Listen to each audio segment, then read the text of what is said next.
యెహోవాని స్తుతించుట మంచిది. హల్లెలూయా. అది త్వరలో దేవుని వాక్య భాగంలోనికి వెళ్ళాలి అని ఆశిస్తున్నాను. సర్వకృపాలు అయిన దేవుని కృపలో యేసుక్రీస్తు రక్తం చేత విమోచింపబడిన దేవుని బిడ్డలతో కూడా మరి ఒకసారి ఈ కాకినాడలో దేవునికి సాక్షిగా నిలబెట్టకు దేవుడు ఇచ్చిన ఈ మంచి అవకాశమును బట్టి నేను దేవుని స్తుతిస్తున్నాను. ఈ రోజు చేరి వచ్చినటువంటి ప్రతి వ్యక్తులు ప్రార్థనతో ఉండటం మీకు సాధ్యమైతే మన మధ్యలో ప్రవర్తిస్తున్న ఒక దేవుడు ఉన్నారు. దేవునికి స్తోత్రం. స్తుతించటం మనకు సాధ్యమైతే స్థితి మార్చివేసిన ఒక దేవుడు మన కొరకున్నారు. హల్లెలూయా. ఆరాధించి దేవుని గణపరుస్తూ అలసిపోతున్న వారు కాదు దైవజనం. ఆరాధనలో నూతన బలమును పొందుకొని ఆ బలముతో అపవాది క్రియలను లయపరచువారు దైవజనం. దేవునికి స్తోత్రం. హల్లెలూయా, హల్లెలూయా. గనుక దైవజనం సిద్ధమవ్వండి. హల్లెలూయా. How many of you are ready?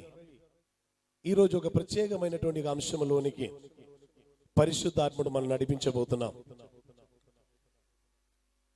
అపోస్తలుడైన పౌలు రాసినటువంటి 14 లేఖనములు పరిశుద్ధ గ్రంథములో ఉంది.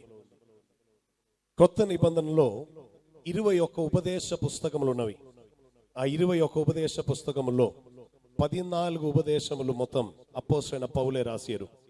36 సంవత్సరం తన పరిచర్య కాలములో పౌలు ఎక్కువగా పరిచర్య చేసిన స్థలం ఎఫెసోస్.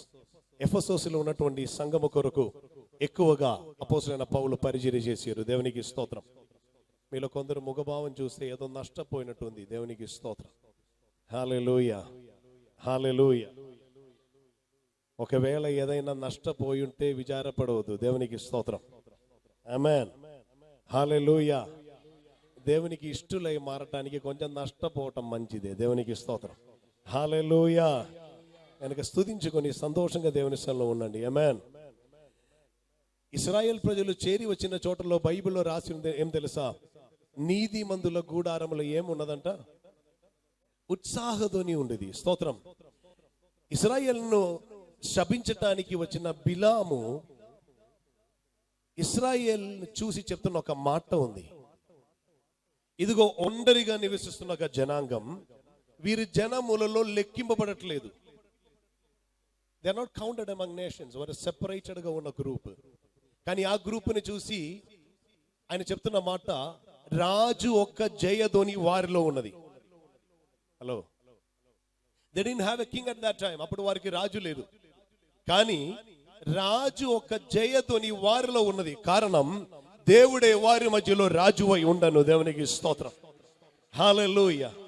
దైవిక సాన్నిధ్యం అనుభవిస్తున్న దైవ జనం అలాగనే స్తుతించుకొని ఉంటారు. దేవునికి స్తోత్రం.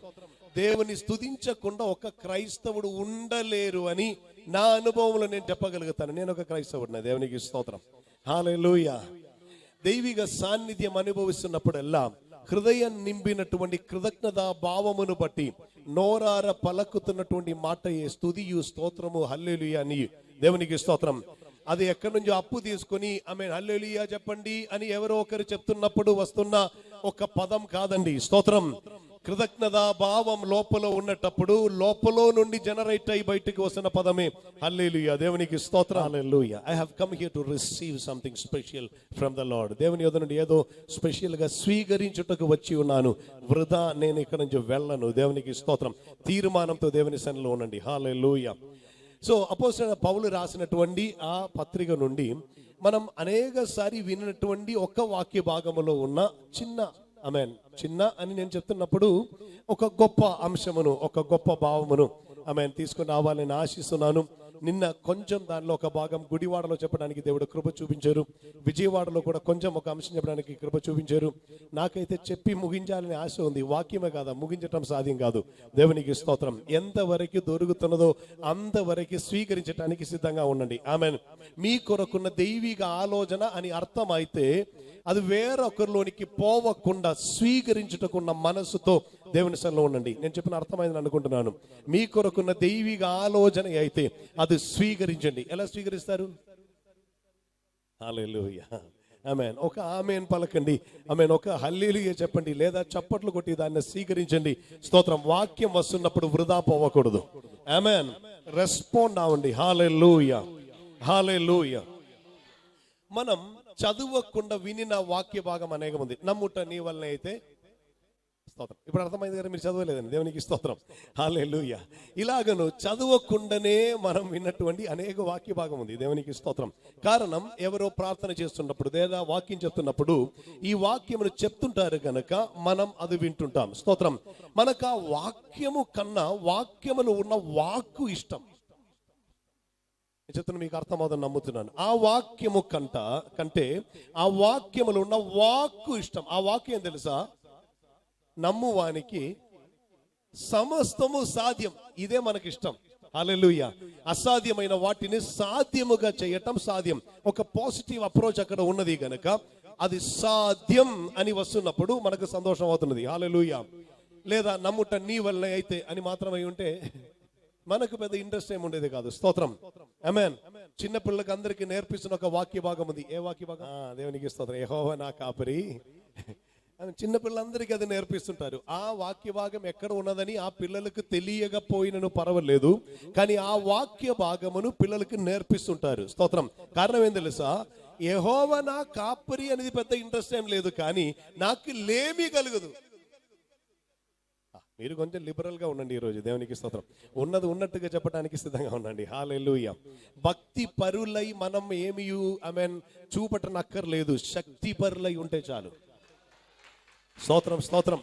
భక్తి పరులై ఉండనక్కర్లేదు, శక్తి పరులై ఉండాలి. స్తోత్రం. దేవుడు భక్తి పరులను సిద్ధం చేయడానికి రాలా, శక్తి పరులై మార్చడానికి వచ్చారు. దేవునికి స్తోత్రం. ఆమేన్. సో వాక్యం మనం ఇలా విన్నటువంటి వాక్యములోనే ఒక వాక్యమే చూసారా, అది అడుగు వాటి కంటే ఊహించే వాటి కంటే అందరూ చెప్పారు, కానీ మిగిలిన చెప్పని పర్వాలేదు, దేవునికి స్తోత్రం. అదైనా చెప్పారు కదా, దేవునికి స్తోత్రం. హల్లెలూయా. సో ఈ రోజు ఆ ఒక వాక్యంలోనికి మనం వెళ్ళబోతున్నాం. అపోస్తలుడైన పౌలు ఎఫెసు సంఘం కొరకు ఎక్కువ కాలం పరిచర్య చేశారు. ఎఫెసు సంఘం నుండి వెళ్ళి రోమన్ జైల్లో ఉన్నటువంటి సమయం ఎఫెసీలకు రాసిన పత్రిక నుండి 3వ అధ్యాయం 20వ వచనం ఒకసారి మనం చదువుబోతున్నాం. దేవునికి స్తోత్రం. చదువుదాం. మనలో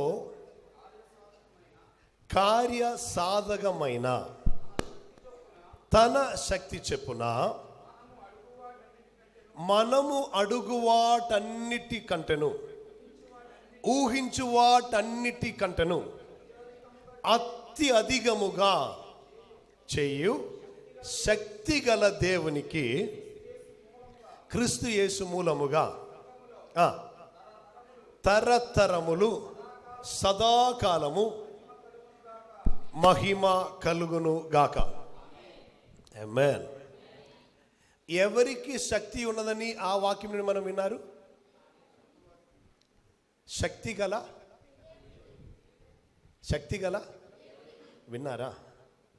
ఎవరికి శక్తి? శక్తి గల దేవునికి. దేవునికి స్తోత్రం. హల్లెలూయా. కానీ ఆ వాక్యం ఒక ప్రారంభములో ఉన్న లైన్ చూసారా? మనలో కార్య సాధకమైన. ఏమిటి దానికి అర్థం? మనలో కార్యమును సాధింప చేస్తున్నా. హల్లెలూయా. మనలో కార్య సాధకమైన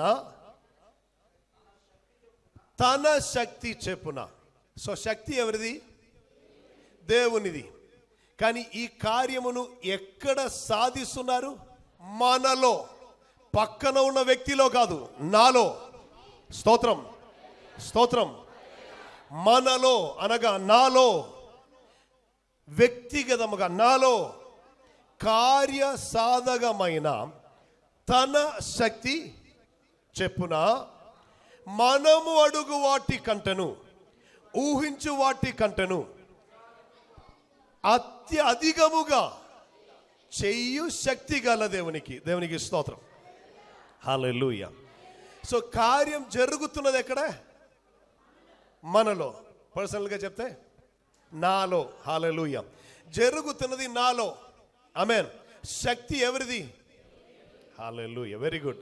దేవునికి స్తోత్రం. శక్తి దేవునిది, కానీ కార్యం జరుగుతున్నది ఎక్కడ? మనలో. హల్లెలూయా. అక్కడ దేవుడు చేస్తారు అని కాదు, మనలో కార్య సాధకమగు తన శక్తి చెప్పున మనమడుగు వాటి కంటెను, ఊహించు వాటి కంటెను అత్యధికముగా చెయ్యు శక్తి గల దేవుడు. దేవునికి స్తోత్రం. దేవునికి శక్తి ఉంది. ఆ శక్తి మనలో కార్యమును జరిపిస్తున్న శక్తి అయి మనం అడుగుతున్నప్పుడు, మనం ఊహించుకునేటప్పుడు అది క్రియ చేయాలి. స్తోత్రం, స్తోత్రం. రెడీ అవుతున్నారా? హల్లెలూయా, హల్లెలూయా. ఈ వాక్యం విని వృధా వెళ్ళకూడదు. దేవునికి స్తోత్రం. I want you to apply the word in your life. హల్లెలూయా. ఈ వాక్యం మీ జీవితంలో మీరు క్రియారూపంలోనికి తీసుకొని రావాలి అని సిద్ధ మనసుతో ఈరోజు వాక్యం వినండి. దేవునికి స్తోత్రం. నేను ఊరగనే విని వెళ్ళను. ఈ వింటున్న వాక్యం నాలో క్రియ చేస్తుంది. స్తోత్రం. పరిశుద్ధ బైబిల్లో ఇలా రాయబడి ఉన్నది, మీరు వాక్యం వినువారై ఉండి మిమ్మల్ని మోసపరుచుకోకుండా వాక్యానుసారముగా ప్రవర్తించువారై ఉన్నది. ఆమేన్. కానీ అదే వాక్యం మీరు ఇంగ్లీష్లో చదివితే వాక్యానుసారమని కాదు, be doers of the word. అర్థం వాక్యమును వర్తించువారై ఉండుడి. అర్థమవుతుందా? Slide change. వాక్యానుసారం వర్తించడం కాదు, వాక్యమును వర్తించాలి. Word practitioners. హల్లెలూయా. వాక్యమును క్రియలోనికి తీసుకొని రావాలి. అర్థం, ఇప్పుడు మనం విన్న ఈ వాక్యం మనలో కార్యసాధకమైన తన శక్తి చెప్పున అడుగు వాటి కంటేను ఊహించే వాటికి. నేను ఇది రిపీటెడ్గా చెప్పడానికి కారణం ఉన్నది, ఈరోజు మీటింగ్ ముగించి ఇంటికి వెళ్తున్నప్పుడు అసాధ్యమని అనుకున్న అనేక కార్యముకు నాకు సొల్యూషన్ వచ్చింది, నాకు జవాబు దొరికింది అని చెప్పుకొని మీరు తిరిగి వెళ్ళాలి. హల్లెలూయా. ఆమేన్, ఆమేన్, ఆమేన్. ఈ మీటింగ్కి పేరు పెట్టినది ఊరగనే రివైవల్ అని పెట్టలా, ఇక్కడ రివైవ్ ఆయే తీరాలి. దేవునికి స్తోత్రం. హల్లెలూయా. నేను నా వ్యక్తిగత అనుభవంలో ఒకటి చెప్తాను. when I come here I am also being revived. Hallelujah. Kakinada meeting వరకు వస్తున్నప్పుడు నేను కూడా రివైవ్ అవుతున్నాను. దేవునికి స్తోత్రం. ఫిజికలీ, మెంటలీ, స్పిరిచువలీ, ఆమేన్, అన్ని రీతిలో నేను రివైవ్ అవుతున్నాను. దేవునికి స్తోత్రం. హల్లెలూయా. సో ఈ విషయమును మనం అర్థం చేసుకుంటానికి ఒక వాక్య భాగం పాత నిబంధనలో ఉన్న విషయమును చూపిస్తూ కొత్త నిబంధనలో అపోస్తలుడైన పౌలు హెబ్రీయులకు రాసిన పత్రికలో రాసిన కొన్ని వాక్య భాగం మనం అలా చదువుతాను. ఆమేన్. హెబ్రీయులకు రాసిన పత్రిక 11వ అధ్యాయం, అది విశ్వాసమును గురించి చెప్తున్నటువంటి ఒక అధ్యాయమే. ఆ 11వ అధ్యాయము 21వ వచనం నుండి ఒకసారి చదువుతాం. దేవునికి స్తోత్రం. హల్లెలూయా. ఇకను ఏమి చెప్పుదును, ఇకను ఏమి చెప్పుదును. ఆమేన్. ఇంతకు ముందు చెప్పినది ఒక లిస్టే. ఇకను ఎన్ని చెప్పాలి అని పౌలు చెప్తున్నారు. చాలా చెప్పారు. ఇక చెప్పుకొని వస్తే ఇది కంప్లీట్ చేయటానికి కుదరదు. స్తోత్రం, స్తోత్రం. అందుకొరకు చెప్తున్న మాటే, ఇకను ఏం చెప్పుదును. కంటిన్యూ. గిద్యోను, బారాకు, సంసోను, యోప్తా, దావీదు, సమూయేలను వారిని గుర్చియు ప్రవక్తలను గుర్చియు వివరించుటకు సమయము చాలదు. స్తోత్రం. మనం అందరూ చెప్తున్న విషయమే, అయినా కూడా చెప్పారు. అందరూ ప్రసంగిలు చెప్తున్న విషయమే, సమయం సరిపోవట్లేదు. స్తోత్రం. ఇప్పుడు అర్థమైంది కదా, అది అప్పటి నుంచి ఉన్నది. కంటిన్యూ. వారు విశ్వాసము ద్వారా రాజ్యములను జయించిరి, నీతి కార్యములను జరిగించిరి, వాక్యము వలన వాగ్దానములను పొందిరి, సింహపు నోళ్లను మూసిరి. స్తోత్రం. ఎవరు? మన పితరుల గురించి ఒక చిన్న డీటెయిల్. దేవునికి డీటెయిల్ చెప్పలేము, ఒక బ్రీఫ్. దేవునికి స్తోత్రం. కొన్ని వివరణములు వింటున్నారా మీరు? Hello, continue. అగ్ని బలమును చల్లార్చిరి, ఖడ్గదారును చల్లార్చిరి, ఖడ్గదారును తప్పించుకొనిరి. స్తోత్రం. ఇది అప్పుడప్పుడు ఈ వాక్యములన్నీ తీసి చదవాలి, చెప్పాలి. మా పితరులు ఇదన్నీ చేశారు. హలో, అర్థమవుతుందా? వారికి ఏముండను. Come on, talk to me. Don't talk each other, but talk to me. Hallelujah. Amen. విశ్వాసమును బట్టి వారికి ఏముందంట? దేవునికి స్తోత్రం. వారిలో కలిగిన విశ్వాసమును బట్టి వారు చేసినటువంటి కార్యములో ఒక లిస్ట్ అక్కడ రాసి ఉంది. ఆమేన్, ఆమేన్. కేవలం వారిలో వచ్చిన విశ్వాసమును బట్టి మాత్రం చేసిన కార్యం. ఆ విశ్వాసం వారిలో కలిగినప్పుడు వారు చేస్తున్న ఆ మెథడ్ చూసి, అన్ని ఫిజికల్. దేవునికి స్తోత్రం. ఈ లోకపరమైన లెవెల్లో ఉన్నటువంటి కార్యక్రమం అక్కడ రాసి ఉన్నది. దేవునికి స్తోత్రం. ఆమేన్.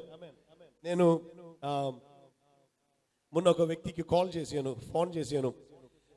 ఆయన ఒక మేస్త్రి, మా కన్స్ట్రక్షన్ వర్క్ చేయడానికి ఆయన కాంట్రాక్ట్ తీసుకుని చేస్తుంటారు. సో మా బిల్డింగ్లో బైబిల్ ప్రెస్ బిల్డింగ్ దగ్గర కొంచెం ఎక్స్టెన్షన్ వర్క్ ఉంటుంది కనుక ఆయనకు కాల్ చేశాను. నేను అతనికి కాల్ చేసినప్పుడు అతని రింగ్ టోన్ ఎలా వచ్చిందంటే, ఒక్కరు కాదు 100 మందిని పంపించి. నేను ఫోన్ కట్ చేశాను. స్తోత్రం. నేను అతను ఒక్కరిని పిలుస్తుంటే 100 మందిని పంపించు అని చెప్పుకొని ఏంటి ఇలాగన ఒక కాల్ వస్తుందని. స్తోత్రం. ఏ రీతిలో నేను కట్ చేసిన ఆయన నాకు తిరిగి కాల్ చేశారు. నేను చెప్పాను మునీర్, ఆయన పేరు మునీర్. నేను చెప్పాను 100 మంది రానక్కర్లేదు, నీ ఒక్కరు రావాలి. దేవునికి స్తోత్రం. ఆమేన్. సో అతను వచ్చినప్పుడు నేను అతన్ని అడిగాను, ఏంటయ్యా 100 మందిని పంపించు అని చెప్పుకొని ఒక కాల్ ట్యూన్ వస్తుంది. అప్పుడు అతను చెప్పిన మాట ఏదో ఒక సినిమాలో ఉన్నటువంటి ఒక డైలాగ్ అంటచ్చు. మీరు చాలా మంది నవ్వినప్పుడు నాకు అర్థమైంది కార్యం. దేవునికి స్తోత్రం. హల్లెలూయా. ఓకే, స్తోత్రం. రక్తం చేయం. హల్లెలూయా. ఆమేన్. సో ఆమేన్.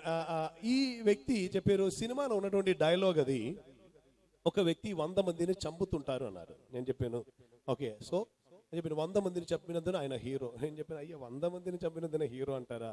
నేను ఉన్నది అది యాక్టింగే కదా, అది రియల్. నేను రియల్ చెప్తాను. దేవునికి స్తోత్రం. నేను ఒక ప్రవక్తను పరిచయం చేస్తాను అని చెప్పి ఏలియాని గురించి చెప్పాను. దేవునికి స్తోత్రం. హల్లెలూయా. ఈ ఏలియా అని ఒక ప్రవక్త, ప్రాఫెట్. హల్లెలూయా. ఈ కాలంలో ఉన్న ప్రాఫిట్స్ కాదండి, ఆ కాలంలో ఉన్న ప్రవక్తలు. ఆ కాలంలో ఉన్న ప్రవక్తలు సత్యమే చెప్తారు. దేవునికి స్తోత్రం. కొందరికి అర్థం అవుతుంది. ఆమేన్. సో ఈ ప్రవక్త 850 మంది అన్య ప్రవక్తలను, బయలు దేవతలను ఆరాధించు లేదా పూజలు చేసే ప్రవక్తలను, ఇక అషేరా ప్రవక్తలను 850 మందిని ఒక్కడుగా చంపారు. అప్పుడు ఈయనలో వ్యాపించిన ఆ శక్తి ఏది?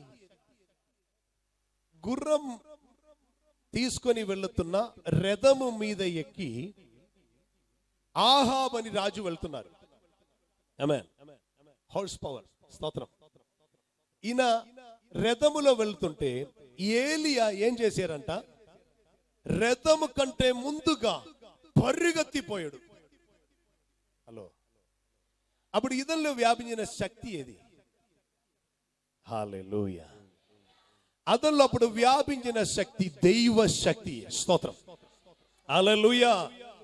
సో దైవ శక్తి ఆయనలో వ్యాపించినప్పుడు అమానుషికమైన కార్యములు ఒక మనిషికి చేయటం సాధ్యమైంది. స్తోత్రం. ఆ వ్యక్తిని చూపించి యాకోబు లేఖనం రాసినప్పుడు చెప్తున్న మాట ఉన్నది, ఏలియా మన వంటి సమ స్వభావం కలిగిన వ్యక్తి అయి ఉండను. He was just a same man like us. మనవలే ఉన్న ఒక మనిషి 850 మందిని చంపారు. స్తోత్రం. మనం 8 వయసు ఉన్న ఒక బిడ్డతో పోట్లాడుకున్నా కూడా మనం మూలలో పోయి అంటుంటారు. స్తోత్రం. హల్లెలూయా. నేను ఎవరిని పాయింట్ అవుట్ చేయాల. దేవునికి స్తోత్రం. హల్లెలూయా. ఆమేన్. ఆలోచించండి, మనకున్న బలం, but he had some strange different power. అందులో ఒక బలం వ్యాపిస్తా ఉండరు. ఆ బలం చేత శత్రు కొరకు పని చేసినటువంటి 850 మందిని ఒక్కడుగా నిలబడి చంపారు. రథం కన్నా ముందుగా పరిగెత్తిపోయారు. Can you imagine? సాధారణ మనిషి అంట, మనవలే ఉన్న మనిషి.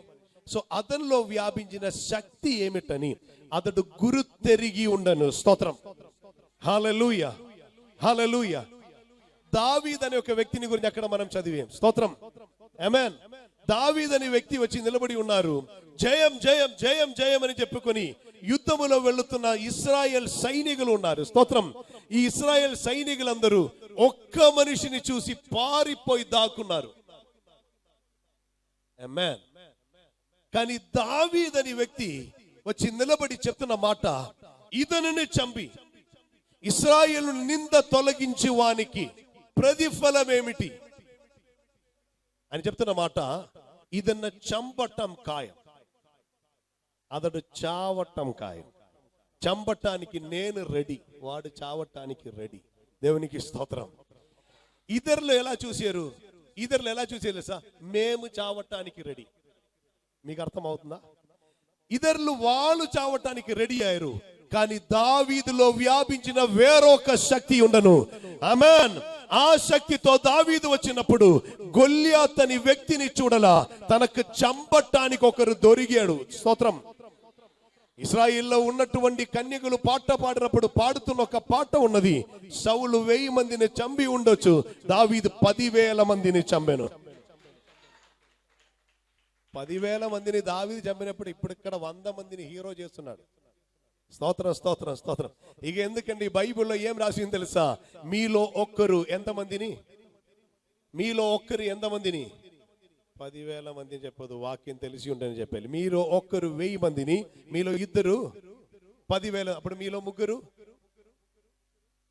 1,00,000. దేవునికి స్తోత్రం.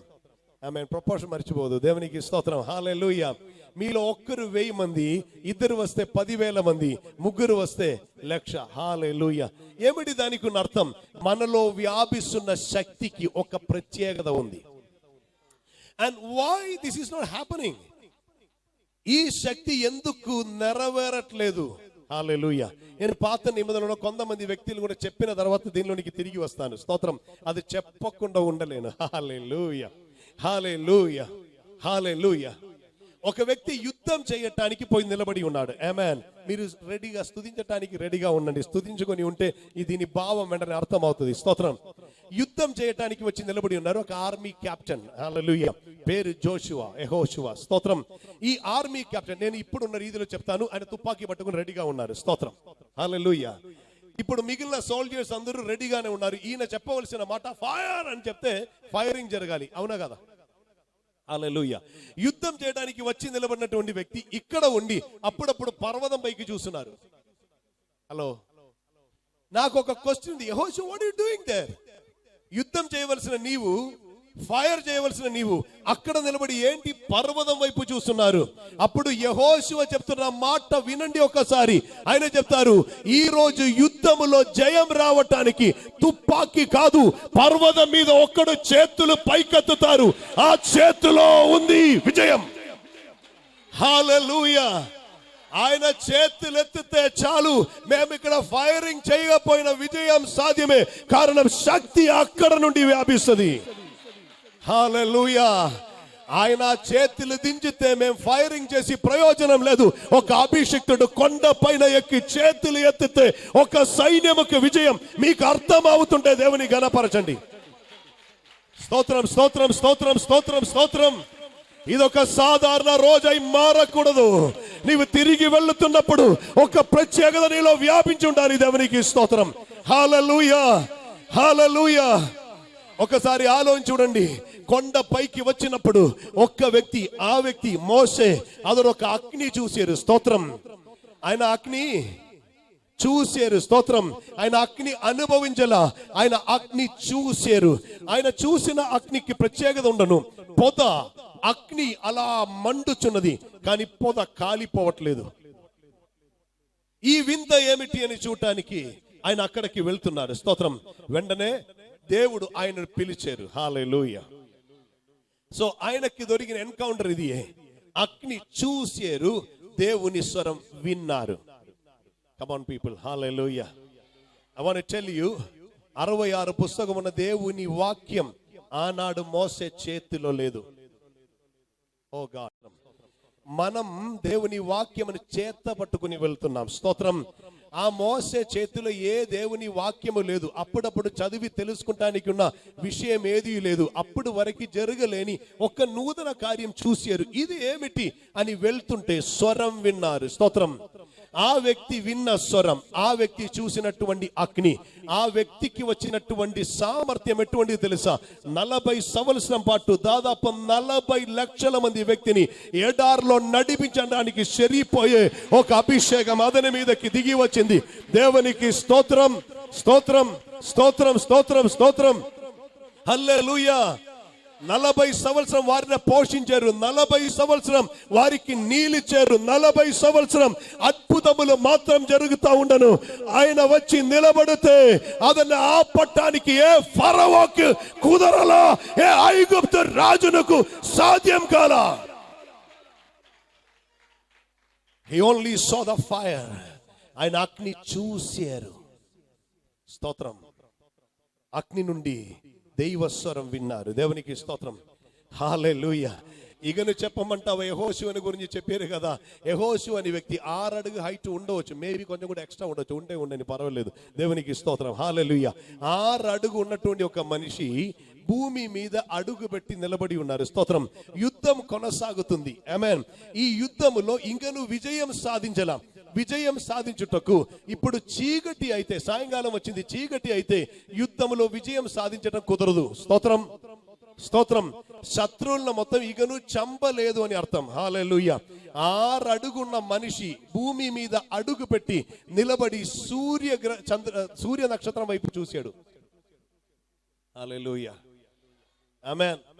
ఈ సూర్య నక్షత్రం అంటే భూమి కంటే 13 లక్షల రెట్టి పెద్దది. అది ఆయనకి అప్పుడు తెలియదు. స్తోత్రం, హల్లెలూయా. 6000 డిగ్రీ సెల్సియస్ లో మరుగుతున్నటువంటి ఒక నక్షత్రమే. స్తోత్రం, ఆమేన్. ఈయన, నేను ఎందుకు ఇలా చెప్తున్నాను తెలుసా? ఎక్కువ బుద్ధి ఏం అవసరం లేదండి, దేవునికి స్తోత్రం. ఎక్కువ ఆలోచన అక్కర్లేదు, ఎక్కువ స్టడీ ఏం అవసరం లేదు. ఇది ఏది నీ స్టడీ చేసి తెలుసుకుంటే నీవు చెప్పటం మర్చిపోతారు. ఆమేన్. అందుకే కొంతమంది విద్యా సంబంధులకు జరిగిన కార్యం ఏం తెలుసా? వారు నేర్చుకున్న దాన్ని బట్టి క్యాల్కులేట్ చేయడం మొదలు పెట్టారు. నీవు నేర్చుకున్న దాన్ని పక్కన పెట్టండి. I tell you for sure, your chicken brain cannot understand the majesty of God. హల్లెలూయా, ఆమేన్. ఈ మెదడుకి దైవ మహిమను క్యాల్కులేట్ చేయడం సాధ్యం కాదు. Simply believe, simply believe, simply believe. హల్లెలూయా. నమ్మితే చాలు, దేవునికి స్తోత్రం. ఈ వ్యక్తి అక్కడ నిలబడి చెప్తున్న మాట, సూర్యుడా నీవు గిబెయలో ఆగిపో, చంద్రుడా నీవు అయ్యోలంలో ఇలా ఆగిపో. అది బెస్ట్ స్టాప్ ఏం కాదు, లేదా వచ్చి అప్పుడు ఆగి మరలా వెళ్ళిపోతున్న ఏరియా కాదు. అది ఇశ్రాయేల్ అని చిన్న దేశంలో ఒక చిన్న పర్వత ప్రాంతమే. ఆమేన్. ఈయన చెప్పిన తెలుసా? ఇది దాటి వెళితే, ఆ కొండకి అవతల వైపుకి వెళ్ళిపోతే మాకు వెలుగు రాదు. స్తోత్రం, స్తోత్రం. ఇక్కడి నుంచి అట్టు దాటవద్దు. సూర్యుడా ఇక్కడ ఆగు. 6 అడుగున్న మనిషి చెప్తే భ్రమణ పదములో తిరుగుతున్న ఈ భూమి ఆగిపోయింది. స్తోత్రం, స్తోత్రం. అప్పుడు అదనలో వ్యాపించిన శక్తి, దైవ శక్తి. హల్లెలూయా.